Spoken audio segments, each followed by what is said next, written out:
Olá, a graça e a paz do nosso Senhor Jesus, que Deus possa estar abençoando a sua vida na plenitude daquilo que você precisa, multiplicando bênçãos sem medidas para você. Amém? Para você e todos aqueles que te cercam. Eu quero pontuar para você hoje, aqui nesse momento, né, uma questão que é muito complexa, né? Geralmente, as igrejas mais tradicionais, as igrejas mais religiosas, elas dizem o seguinte: quando você passa algum momento de tribulação, você está no erro. Ou Deus não está no seu negócio. Geralmente é a resposta que se tem. Já tive muitas respostas de processos que eu estava passando, né, por propósito de Deus, mas que fizeram, me convenceram de que eu que estava no erro.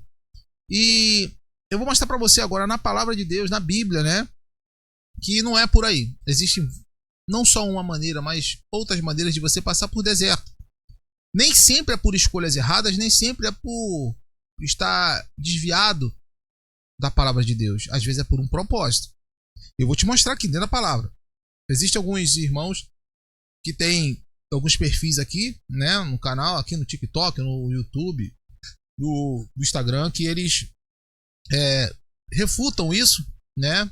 E porque são pessoas muito religiosas que entendem o seguinte: se você está passando por um processo é porque você errou. Ponto final e acabou. Mas não é por aí. Eu fico imaginando que se fosse assim, né? Por que José passou por tanto processo, né? Que era fiel, foi fiel até na hora que foi provocado pela mulher de Potifar, né? Foi fiel dentro da prisão, né? Por que passou por tudo isso, né, José? Por que passou Jó? Por que passou Davi por tantos processos, né? Por que Pedro, Paulo passaram por tantos processos, né, se eles faziam a vontade de Deus? Essa é que é a grande questão. As pessoas não entendem. A religiosidade cega e ela sempre aponta os outros, né? O fato de você pregar a verdade, aquilo que é a conduta ideal a se ter, né, que o cristão tem que ter, que está na Bíblia, o fato de você pregar que essa conduta perfeita, né, faz com que as pessoas entendam que se você está no erro é porque você não está nessa conduta perfeita, como se eles estivessem, né? Mas enfim, eu quero pontuar para vocês alguma situação. Nem todo processo é por escolhas erradas, nem todo processo é por você estar no pecado. Existem situações que são para que o nome de Deus seja glorificado ou para aperfeiçoar você de alguma forma. Vou dar dois exemplos clássicos que tem aqui. Atos 27, quando Paulo, lá no capítulo 26, o anjo avisa que Deus pede para ele ir até César. Paulo poderia ir até César de qualquer maneira, mas ele foi preso. Ele estava pregando, foi preso e colocado dentro de um barco, né? E esse barco, desde o primeiro dia, começa a passar por um monte de tribulação. Ventania, vendaval, né? Maremoto. O barco esteve a ponto de partir. Mas uns versos à frente, no capítulo 27, o anjo diz para Paulo o seguinte: Paulo, não temas, porque Deus entregou na tua mão a vida de todos esses tripulantes, todos esses presos, todas as pessoas que estavam naquele barco. Então Paulo tinha que ir até César por uma determinação de Deus. Mas ele teve que, até chegar a César, passar por um processo de tribulação. Por quê? Porque o propósito de Deus era ganhar aquelas almas daquele barco. Cara, isso é tremendo, irmão. Isso é tremendo. Não tem o que discutir. Paulo passou por tribulação por um propósito de Deus. Ok? Ok. Vou dar um outro exemplo agora de processos por desvio de conduta. Jonas.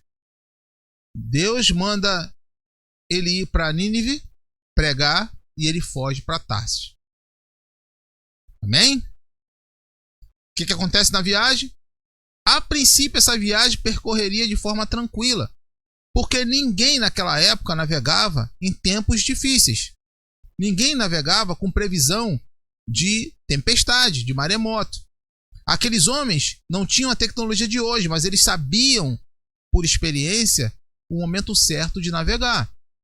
E eles não navegariam se soubessem que viria uma tempestade pela frente. Mas a Bíblia fala que Deus lançou sobre o barco uma tempestade. Deus lançou por conta da desobediência de Jonas. Jonas passou por tribulação por conta da desobediência. Duas maneiras diferentes de passar por tribulação. Então você tome muito cuidado quando você ouvir que você está passando por tribulação por conta do teu erro, por conta da tua falha, por conta do teu desvio de conduta.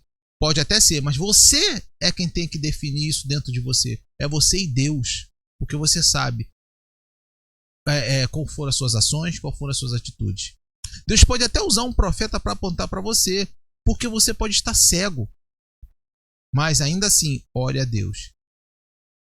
Existem situações que passamos por propósito de Deus. Olha o que o apóstolo Paulo diz aqui no livro de 2 Coríntios, no capítulo 1, verso 8. Porque não queremos, irmãos, que ignoreis a natureza da tribulação que nos sobreveio na Ásia, porquanto foi acima das nossas forças, a ponto de desesperarmos da própria vida. Paulo pensou até que ia morrer. Agora, Paulo estava desviado de Deus? Estava fazendo alguma coisa errada? Claro que não. Óbvio que não. Ele estava fazendo a vontade de Deus, mas havia um propósito. Então entenda. Reflita, pense sobre isso. Existem várias maneiras de você passar por tribulação. Uma, por seu desvio de conduta e suas escolhas erradas, e outra por propósito de Deus. Cabe a você entender por que você está passando por esse momento. Amém? Que Deus possa te abençoar no nome de Jesus.